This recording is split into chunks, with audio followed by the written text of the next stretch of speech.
Assalamu alaikum wa rahmatullahi wa barakatuh. Welcome to Ask Huda. I'm your host, Jumil Rashid, and I'm happy to welcome back today Sheikh Muhammad Salah. Assalamu alaikum, Sheikh. Alaikum assalam wa rahmatullahi wa barakatuh. Jazakallah for coming on Ask Huda, Sheikh. Jazakum.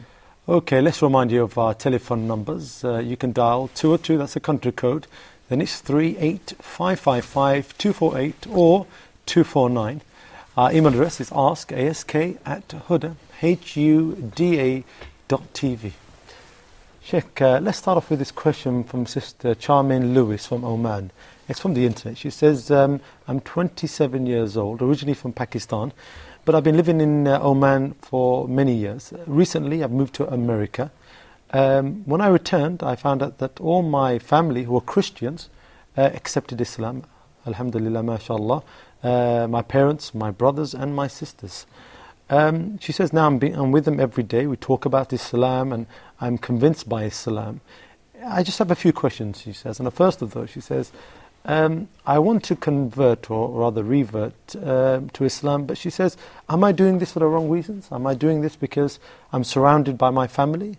And she's saying this because she says, if I leave them, I may turn back to Christianity. That's the way I feel. Bismillah ar-Rahman ar-Rahim. Alhamdulillah. Wa salatu wa salamu ala nabiyyihi wa Mustafa. Sayyidina Muhammadin wa ala alihi wa sahbihi wa man walah, thumma amma ba'd. I begin by praising Allah the Almighty and sending the best peace and salutation upon His Prophet Muhammad sallallahu alayhi wa sallam. Then congratulating your entire family for making the best decision and taking the best choice in their life. And I can assure you that the best thing could ever happen to you or to any person is to be rightly guided. The story begins when Allah, the Almighty, sent Adam and Eve to the earth. Then He informed them, now to get back to heaven, you have to earn that. You have to work on your own. You're given the free will. You're given the freedom of choice.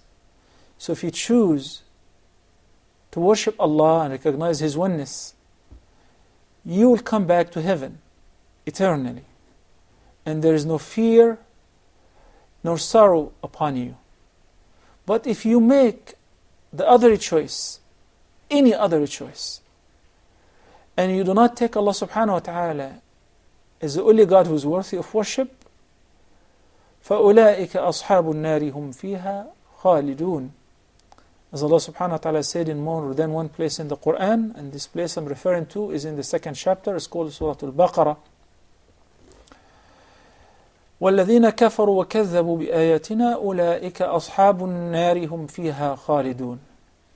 As far as for those who disbelieved and denied our signs, our verses, our proofs, and belied them, they will be the dwellers of fire. فِيهَا خَالِدُونَ. They shall abide therein eternally. So when somebody is rightly guided and Allah helped him or her to make this decision, they are the luckiest people ever. You should feel very lucky that Allah the Almighty guided your family. And you're surrounded with family members who support you to make the right decision. When you know how happy was Prophet Muhammad, peace be upon him, when he visited this young man who was a Jew at the time of his death. And he kept after him to say, there is no God worthy of worship but Allah, and Muhammad is His last messenger. Until he finally said it. Then he died. And Nabi sallallahu alaihi wasallam was very delighted and said, Alhamdulillah. Alhamdulillah, praise be to Allah. Thank you Allah for saving him from the fire of hell. This is not a tour or a journey that one will take for a year or two, or for some time as some people claim or think. No. This life is very short. And in this life we're given the choice, we're given the free will. But in the other life is a compensation for our decision, which we get to make based on our free will in this life. Life therein is eternally. Those who will enter paradise will abide therein forever. And those who disbelieve in Allah and deny and belie His verses and His signs and belie His prophets shall abide in the fire of hell eternally. You're so lucky that it is not too late. Allah the Almighty gave you this opportunity, and nothing really happens in Allah's kingdom as a coincidence or without plans. If Allah blessed you with this, then seize this opportunity. And since you saw the light and you came out of darkness, ask questions which would assure you that you are on the straight path. And if you have any doubt concerning anything, or comparing what you are in right now to what you were before, bring it forward. There is no book under the sun which answers all the questions clearly, has no secrets, no hiddens, similar to the Quran. So I assure you that alhamdulillah, your family are following the right and the true religion, which there is no other religion but it is. Allah subhanahu wa ta'ala said in the Quran, Inna ad-deena 'inda Allahi al-Islam. Allah does not consider any other religion but Islam. There is only one religion which Allah subhanahu wa ta'ala is pleased with, and He likes His servants and His creatures to take submission, to believe in His oneness. And that is the real meaning of monotheism. Other claims, the core behind this claim is corrupt. We say that some people say believe in one God, but their actions prove otherwise. So once again, Allah the Almighty in the Quran said, وَهَدَيْنَاهُ النَّجْدَيْنِ. He showed you the path. He pointed out to what's right and to what's wrong. Then He gave you the opportunity to make your decision. Some people take it for granted because they were born Muslims, like most of us. And some people make an effort to be reborn once again. So when you make this decision, you're a newborn. And whatever happened before Islam of good deeds is still recorded for you, to benefit you even after Islam. And whatever a person does or committed before Islam of sins, of evil acts, it will be wiped away and erased once he or she accepts Islam. Jazakallah khair, Sheikh. Just some advice to the sister. If you do have any questions, please sister, forward them through to us, ask it. I'll pass on straight to the Sheikh, and he can give you all the answers. So don't be afraid. Please do send us your emails. Jazakallah khair. Okay, now we have a question from Sister Malika. She's got a question about what to say when a non-Muslim passes away. She says when a Muslim passes away, we say Inna lillahi wa inna ilayhi raji'un. But when a non-Muslim passes away, some people say some sayings. She says in India they say things like Fi nari Jahannam and other sayings. She said, are we allowed to say these sayings, and how do we treat This is not the behavior of a true believer. Al-Muslim, al-Mu'min, laysa bifahishin wala bazi. A believer is not insultive nor cursing. Rather, you have to understand the equation.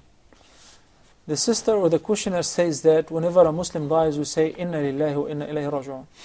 And whenever a non-Muslim dies, likewise. What is the meaning of this phrase, Inna lillahi wa inna ilayhi raji'un?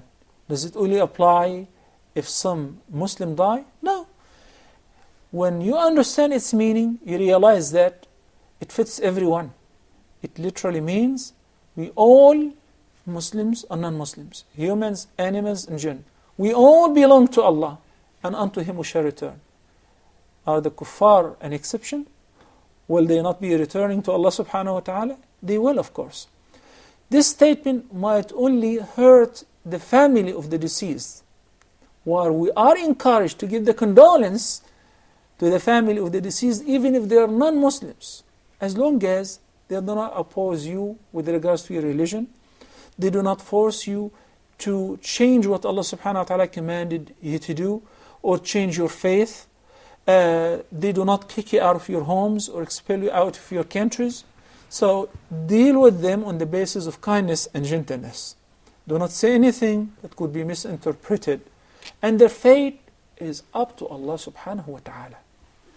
Jazakallah khair, Sheikh. Okay, now we've got the first call of the day, Sister Hadi from the Kingdom of Saudi Arabia. Sister, you're live on Ask Huda. Your question, please. Assalamu alaikum. Wa alaikum assalam wa rahmatullahi wa barakatuh. I have two questions. Mhm. And my first question is related to jihad. And this is on behalf of my brother.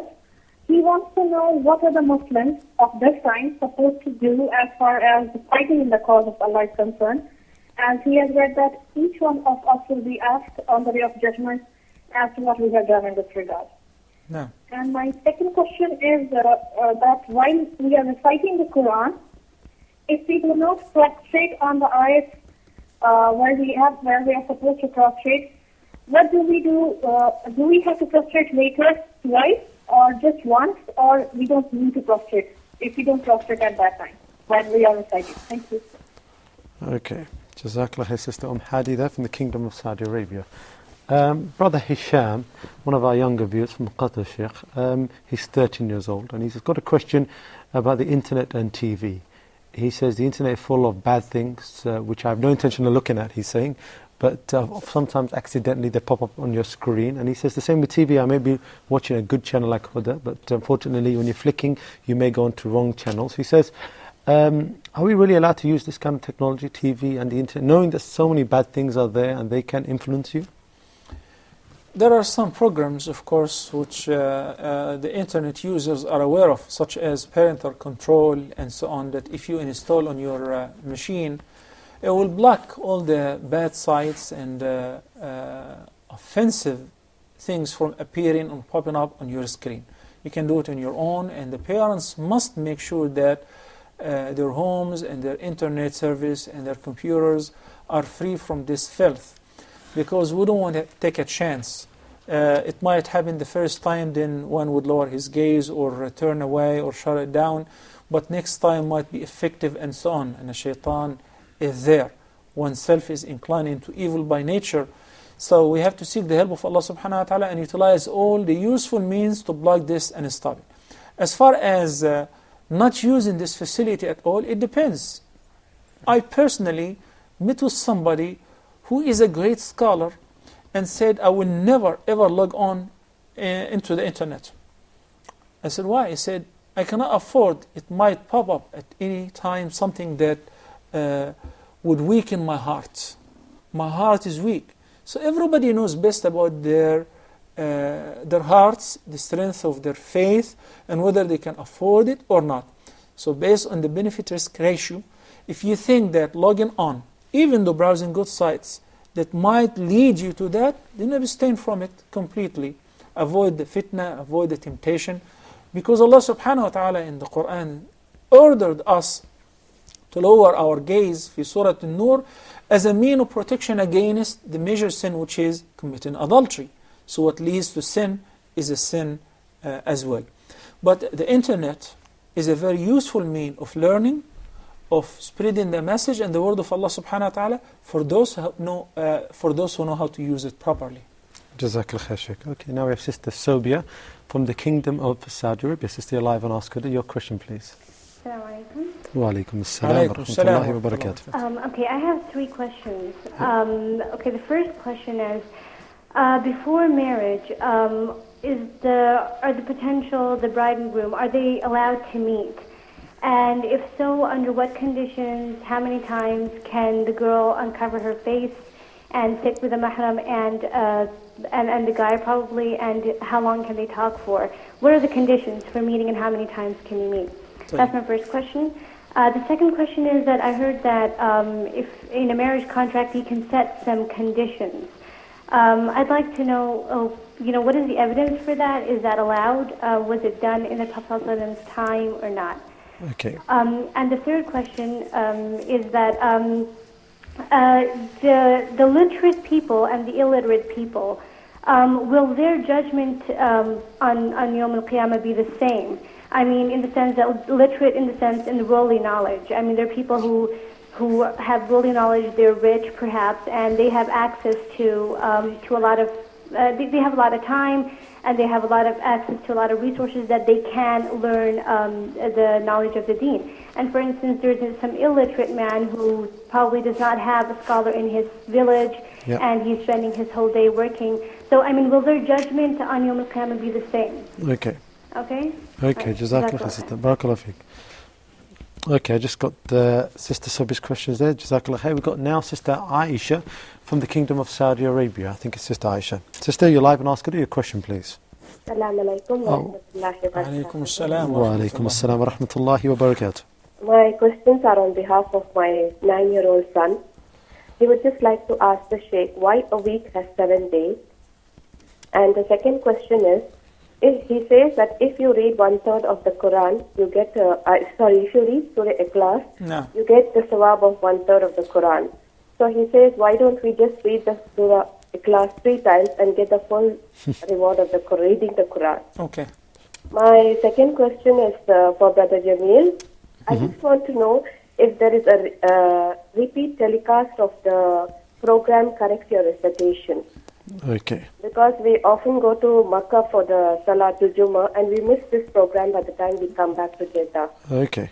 And the second one is the Prophet Salah also, because I'm a working lady. I cannot see it at 8:30 a.m. in the morning. So if there's a repeat telecast, can you please inform us so that we can see this program? Okay. The programs are very good. Thank you. Jazakallah khair. That's excellent there. Jazakallah khair, Sister Aisha.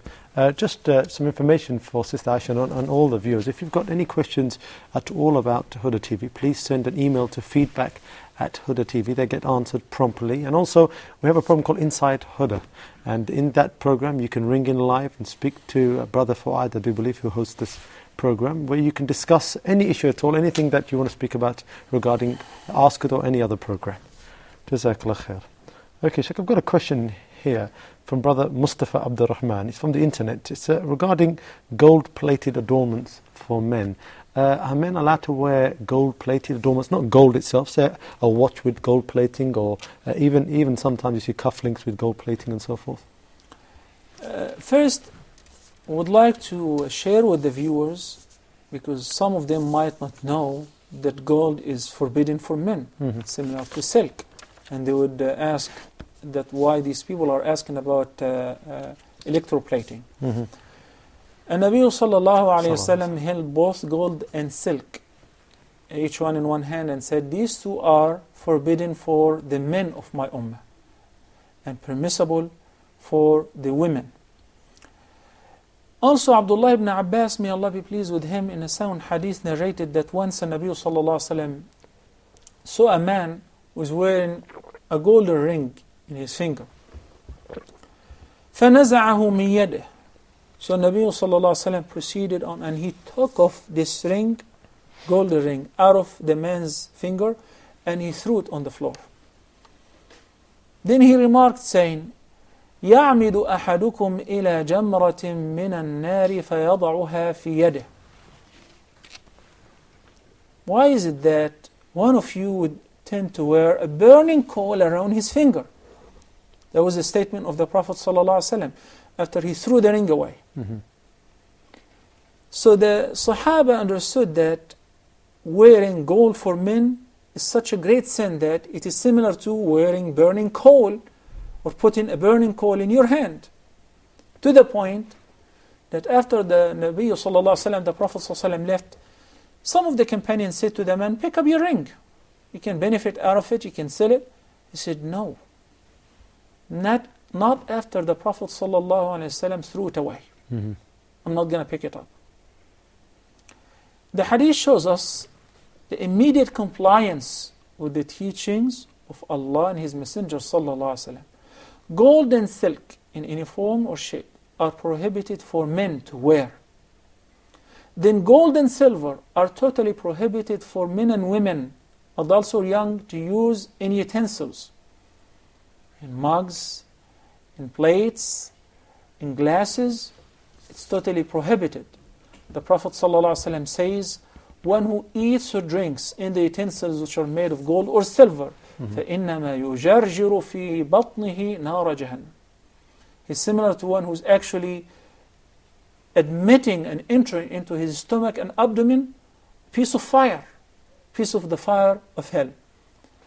Remains for us a very important thing, which is, we're not talking here about the pure gold, the 24 karat or the 18 karat or 21 karat. We're talking about electroplated materials, watches, pens, glasses, stuff like that.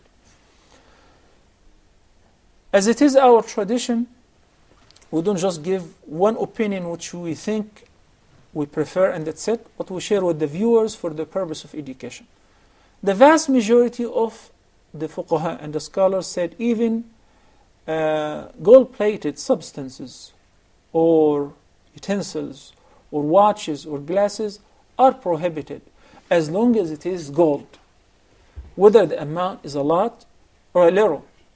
Because one of the reasons why Allah prohibited, this is their explanation, why Allah prohibited gold for men, because it's heartbreaking for the poor, that the poor cannot eat, and there's somebody is wearing a watch worth of $7,000.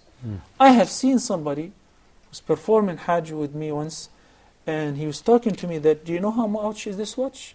This is $7,000. That's why one of the reasons Allah subhanahu wa ta'ala prohibited things like that is to prohibit and to prevent showing off and breaking the hearts of the poor.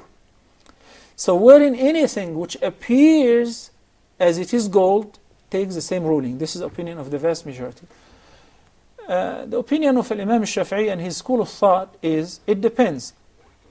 If the amount of gold which is used in the electroplating is very insignificant and inseparable, this is a condition, then it is okay.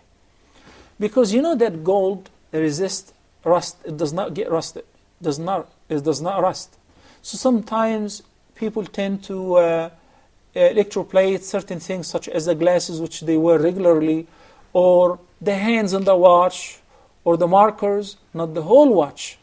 Things like that. So Imam Shafi'i and his school of thought are of the view that if it is insignificant, very little, and it's inseparable, you cannot peel it off, because if you can peel it off, then this is gold, even if the amount is very insignificant. So if it is mixed up with the alloy itself, or been covering this material through electroplating, which is inseparable, then it is permissible. And Allah knows best. If you ask me about how do you combine between the two views, I say that the Nabi sallallahu alayhi wa sallam said it. He said, دَعْ مَا يَرِيبُكَ إِلَى مَا لَا يَرِيبُكَ. Leave alone, do not go nearby things which put you in doubt. Stay in the clear area, which you have no doubt whatsoever concerning. And the Nabi sallallahu alayhi wa sallam in the sound hadith, which is one of the pillars of the deen, when he explained the difference between the halal and the haram, he said, there will be things which people will be confused with its regard, such as shubuhat, doubtful matters. In this condition, the Nabi sallallahu alayhi wa sallam said, فَمَنِ اتَّقَى الشُّبُهَاتِ فَقَدْ اسْتَبْرَأَ لِدِينِهِ وَعِرْضِهِ. One who avoids the doubtful matters has sought purity and sanctuary for his religion and for his honor. So that is a prophetic recommendation. In the past, if somebody broke his nose or lost a tooth, it will be best if he can replace that with a golden one which is made of gold, because it doesn't get ruined, it doesn't rust, and it lasts. Is this permissible for a man? Yes, because this is an exception. He's not wearing this as a mean of adornment, he's wearing it because of a medical reason, and this is the best of what's available. So now, the summary to that, I don't advise anyone to wear anything, especially if the gold is very obvious. If it appears all as gold, then you should not wear it. But if it has certain things which are gold-plated, then it is okay as long as it is not separable. Jazakallah khair, Sheikh. Okay, Sister Habiba from the United Arab Emirates. Sister, you're live on Ask Huda. Your question, please. Assalamu alaikum wa rahmatullahi wa barakatuh. Wa alaikum assalam wa rahmatullahi wa barakatuh. Numerology and astrology is not allowed in Islam. But in school I see many children, they are using Arabic letters with numbers and they are writing in short form, like shorthand. Is it allowed? Okay. In shorthand. Second question is the healing of prophetic healing book I read. In that there are certain things I felt, I didn't agree. I just want to confirm if it's right or wrong. There's one written that you can, when you have fever, you can remove the fever by saying like what Allah subhanahu wa ta'ala for Ibrahim alayhi salam when he was in fire. Nar kuni wa bardan salaman ala Ibrahim. Is it allowed for us to say this? Because it's written in the healing book. Okay. Secondly, I have found many books. There are a lot of mixtures in the book, and one book was written as prophetic science, and there is some Naqsh Sulaimani and all these things. I'm very surprised to see such books. It's in the store. Mm-hmm.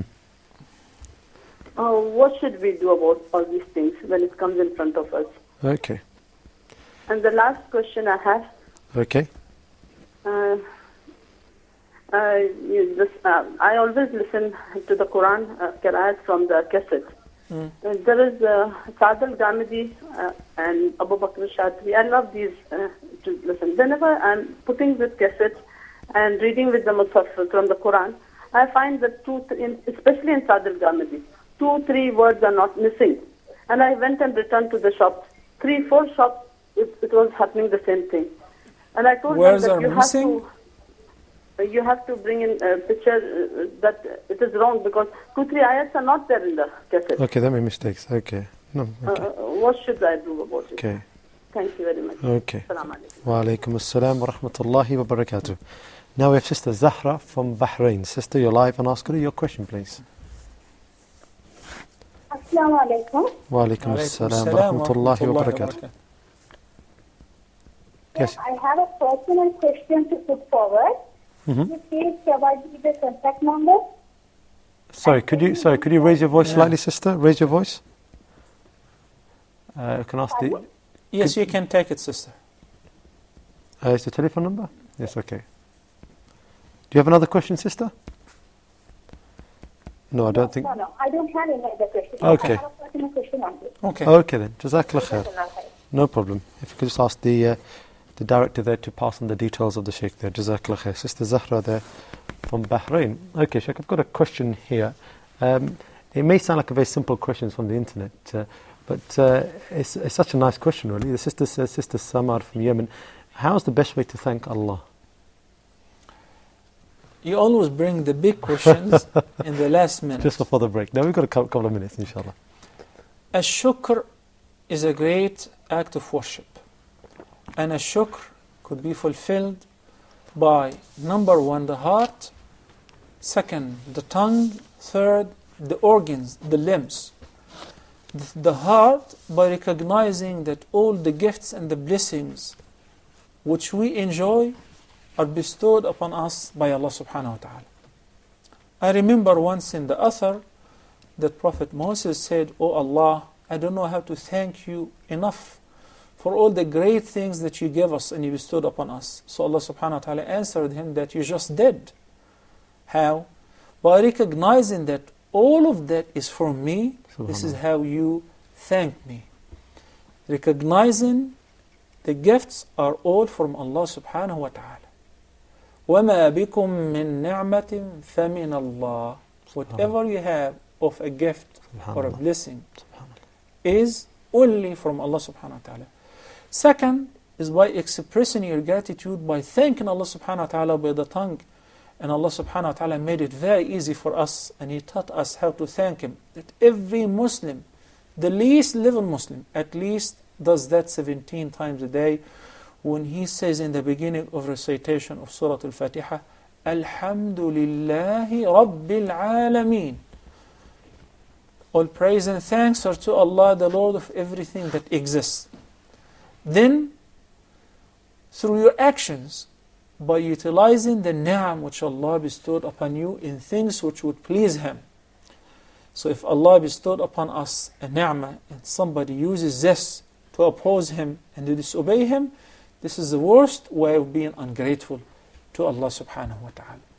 Remember once again, the heart recognizing this is from Allah. This is belief. Second, the tongue expressing your gratitude and showing this through your sayings and uttering day and night.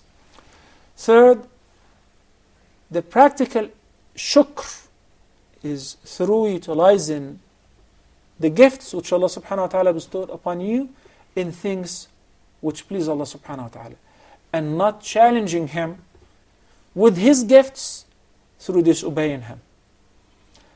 Also Allah subhanahu wa ta'ala says, لَإِن شَكَرْتُمْ لَأَزِيدَنَّكُمْ. Very interesting. Allah promises that if you turn to Allah with thanks and gratitude, definitely Allah will give you more. So showing gratitude to Allah and being grateful and saying thank you Allah is not just a mean of giving thanks to the ni'am which we enjoy, but it's also a mean of increasing the ni'am which we have more and more and more. The opposite of shukr is very grief, is very sad. It is kufr. لَإِن شَكَرْتُمْ لَأَزِيدَنَّكُمْ وَلَإِن كَفَرْتُمْ إِنَّ عَذَابِي لَشَدِيدٌ. So the opposite of shukr and being grateful to Allah subhanahu wa ta'ala is right away kufr.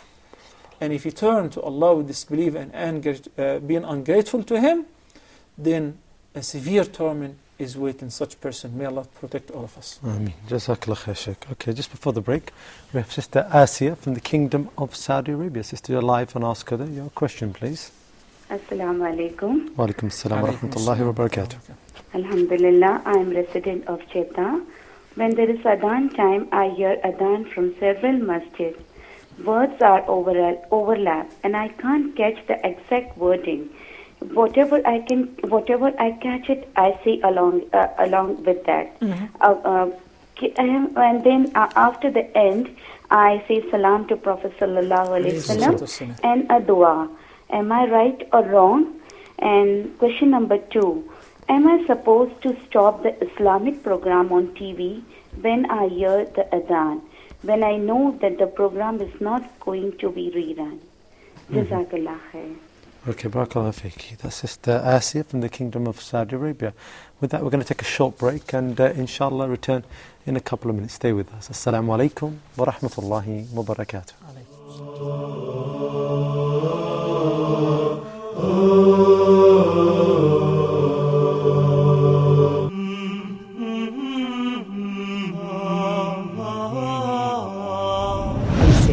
That the translation has been indirectly influenced with the Israelite narrative. We haven't faced any problems in our preparations. We can't call it the wise Hajj. In Egypt, you have a huge amount of initiative going on in terms of developing qualifications in different parts of the system. Reading helps you gain knowledge, but saving the net doesn't help you at all. They are all welcome to participate in the discussion and the debate about the development of qualifications. What types of books our children do or should read? Join me for further discussion of Focus Point.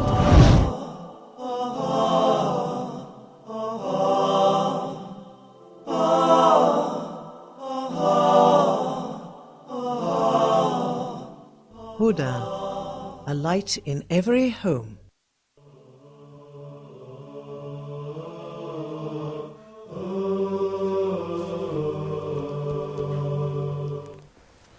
Assalamu alaikum wa rahmatullahi wa barakatuh. Welcome back to Ask Huda. Let me just remind you quickly of our telephone numbers. The country code is 202, should be popping up on your screen.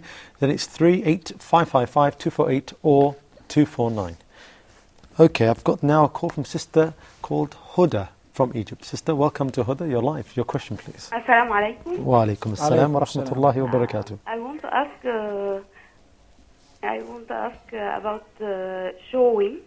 How can we avoid showing? And the second about prayer. Mm-hmm. The sunnah after the Zohr, prayer. 4 and before 4 rakat. We pray two rakat and 2 or 4 with 1 tashahud. Okay. Jazakallah khair, Sister. I've got your questions there. That's Sister Huda there from Egypt. Okay, if we can turn to the first question from the day. Sister Hadi from the Kingdom of Saudi Arabia. She's asking on behalf of her brother regarding jihad, Sheikh. Fighting in the way of Allah subhanahu wa ta'ala, is it something that if we don't aim for, something that we don't have a desire for, we will be questioned by Allah for, Sheikh? Something is very important in every believer's life to understand that he was not just created to eat, drink, get married and have children, then die. But we have a responsibility of defending our belief, our faith, the message which Allah subhanahu wa ta'ala entrusted us with. One thing makes this ummah very unique, that the Prophet sallallahu alaihi wasallam said this ummah is like a single body. If any part of it aches, then the entire body is in fever and is aching too. And Allah subhanahu wa ta'ala ordained jihad as a mean of self-defense initially. Remember that the Muslims were persecuted in Mecca for 13 years. And none of them were allowed to lift a finger, because it was not time yet. Then when Allah subhanahu wa ta'ala first allowed them for resistance and self-defense, أُذِنَ لِلَّذِينَ يُقَاتَلُونَ بِأَنَّهُمْ ظُلِمُوا وَإِنَّ اللَّهَ عَلَى نَصْرِهِمْ لَقَدِيرٌ. That Allah knows that they were being persecuted and oppressed, and Allah is able to give them victory. But whenever the time suited the mission, Allah subhanahu wa ta'ala ordained that on them. Jihad is a very broad issue and has very great meanings. Somebody might just cut and paste and take this word out of context and say, these guys say that, go ahead and kill all the non-Muslims. As you keep hearing on all the non-Muslim channels, and sometimes, unfortunately, on some Muslim channels, due to either ignorance, due to arrogance, due to hatred, this stereotyping and bashing propagated by hate mongers against Islam and Muslims. This is a subject which, if we are going to tackle, then we have to take our time. Then we have to address every single issue in it, in details. Not to leave an excuse for any of the audience or anyone who just happened to tune in, then he hears one statement and said, look, jihad is a word in Arabic that literally means resistance, struggle. Struggle against what? There are various forms and shapes of jihad. There is jihadun nafs, resisting against your inner desire, resisting and struggling against Satan, against the worldly temptations, against one's own whims. And Nabi sallallahu alayhi wasallam considers this the greatest form of jihad. And one who cannot struggle and resist his own desire and lust will never be able to support the deen of Allah on the battlefield. This is a step that has to be taken ahead of lifting a finger or a weapon in the face of the enemies. Whom should we fight in case of fighting? Do we just attack any people? No. We attack those who attack us.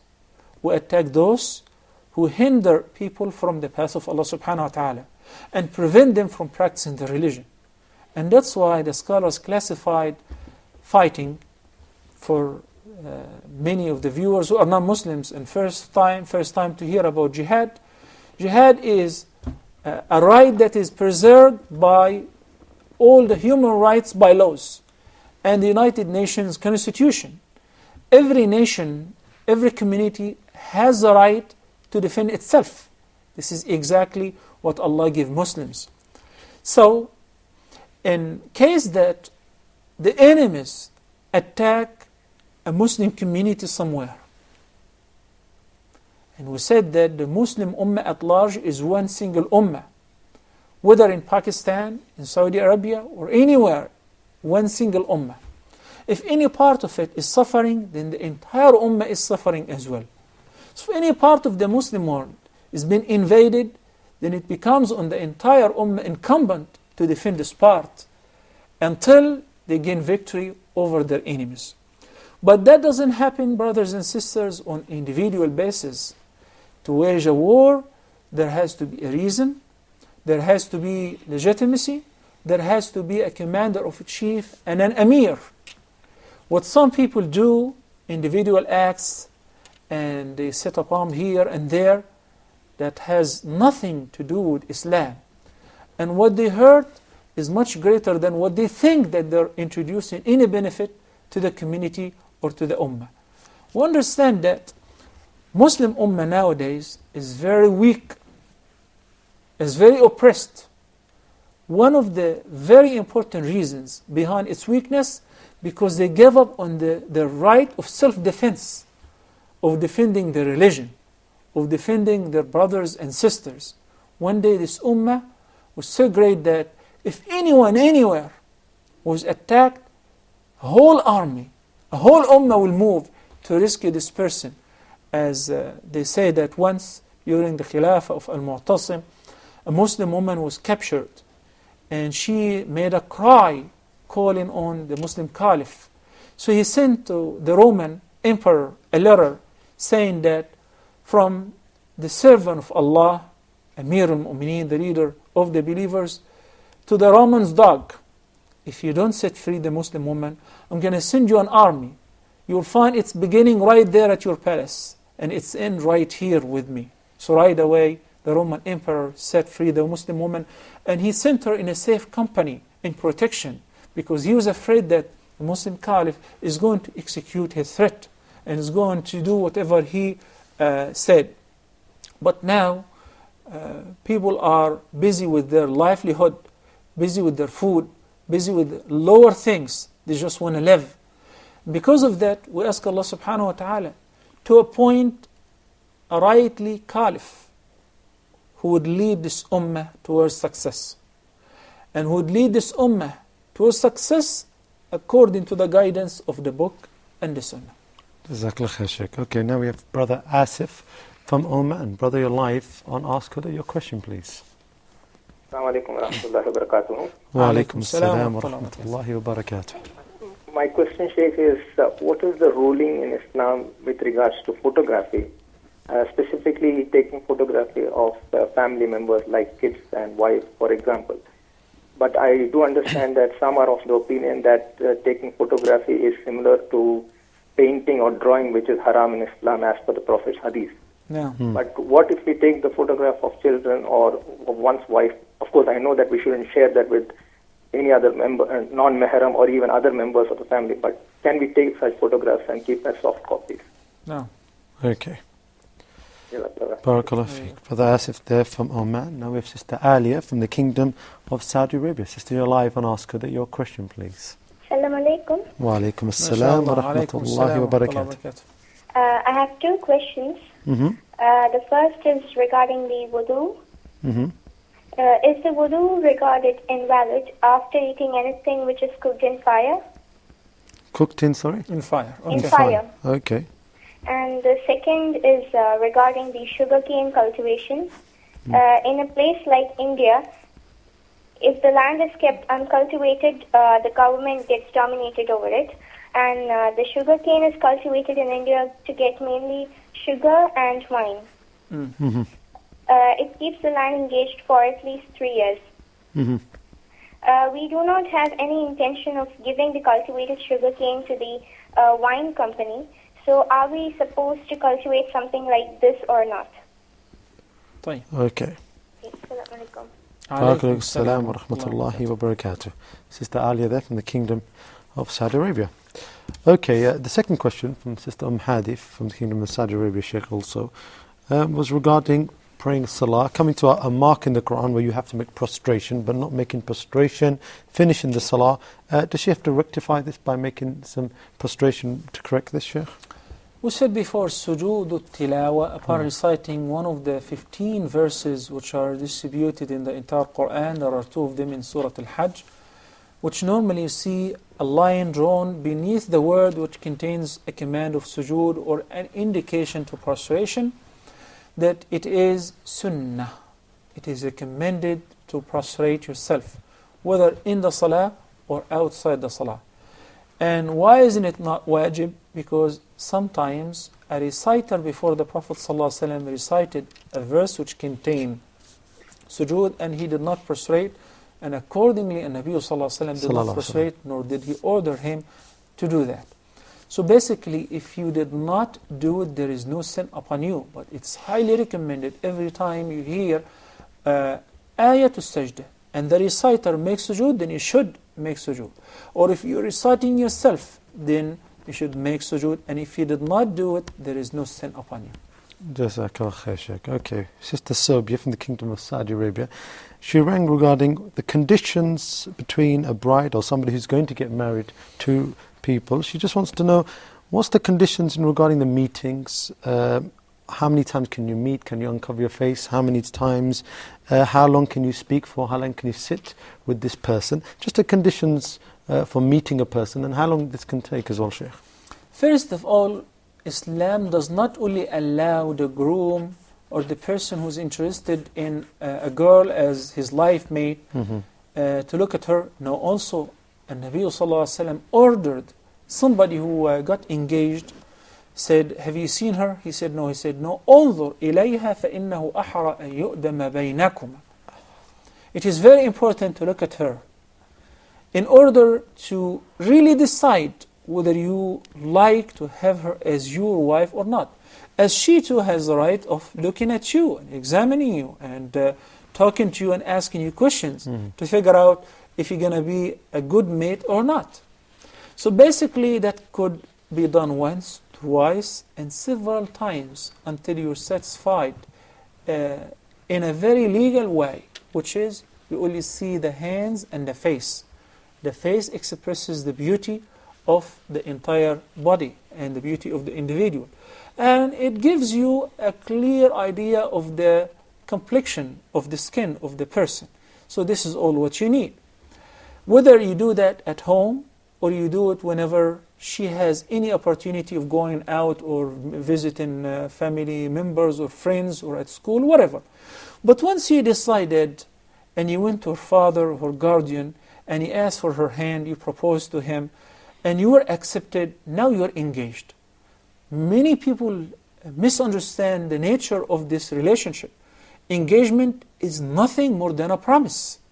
It's nothing like the Western, right. the one in the West where you're engaged. No, we don't even want to talk about the one in the West. Engagement means wedding. Yeah. Believe it or not, I know a couple, one of them is a Muslim, that he's been living in with the woman for a year, then they decided to get engaged. Then after that they decided to get married. That doesn't make sense. Islam is very pure and modest religion, and it calls for chastity for the benefit of everyone, for the entire society, for the family, for the groom and for the bride. Imagine how comfortable you feel when you know that no one before you have touched her hand, and she's not been out, let alone being in bed with somebody, because she is a modest girl. She's a chaste girl.